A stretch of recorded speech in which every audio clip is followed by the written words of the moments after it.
Do you believe, Finance Minister, that India is still on track to be a $5 trillion economy by 2024-25, which is what Prime Minister Modi had declared publicly, or would you concede that because of COVID, because of the pandemic, because we went into a recession for 2 quarters, that target of a $5 trillion economy over the next 5 years now looks very difficult to achieve?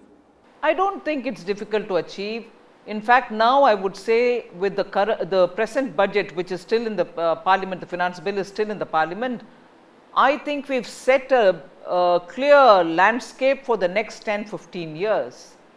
And in the 10-15 years, this 5 trillion economy is only one of the objectives which will anyway be achieved in the time span which has been earlier mentioned. But the budget that is presented on 1st February is something which is beyond the 5 trillion. We will achieve that. But this budget takes it even further.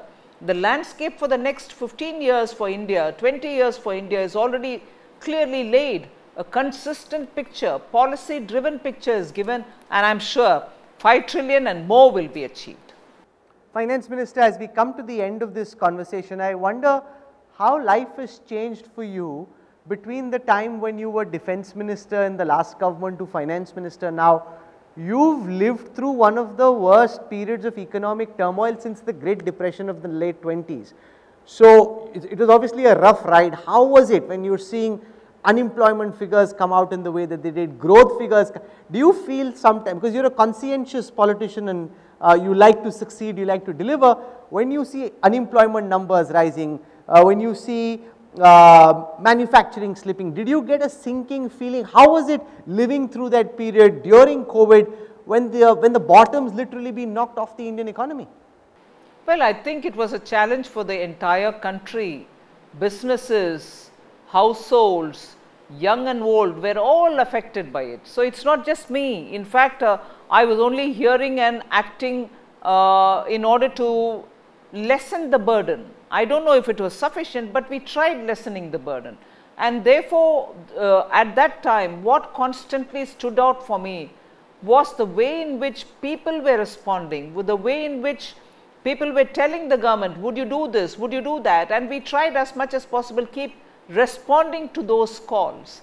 So, that itself was motivation enough for us to work, and I would definitely not miss this opportunity to say the Prime Minister was engaging at every level with chief ministers, with ministers, with industry leaders, with common citizens, and the inputs which were coming were all giving us very clear indication of where action should be, and that itself kept us motivated to say, right, people are not, even in spite of the suffering, not losing hope, and they're coming saying, with suggestions.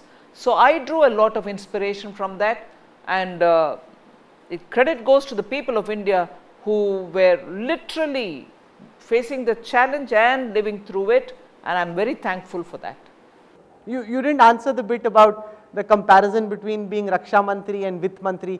The Finance Minister has more pulls and pressures than virtually any other job in the country. Was it more fun being Defence Minister? Is it more enjoyable to be Finance Minister? Which one, if you had a choice, which would you pick? Or are there moments when you're Finance Minister when you're tearing your hair apart and saying, this is too high pressure a job?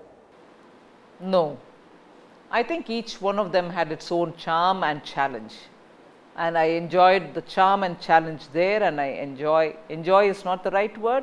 Both the challenge and the charm has kept me going, and I'm immensely thankful to the Prime Minister for having given that kind of a responsibility and guided me throughout this exercise and even now.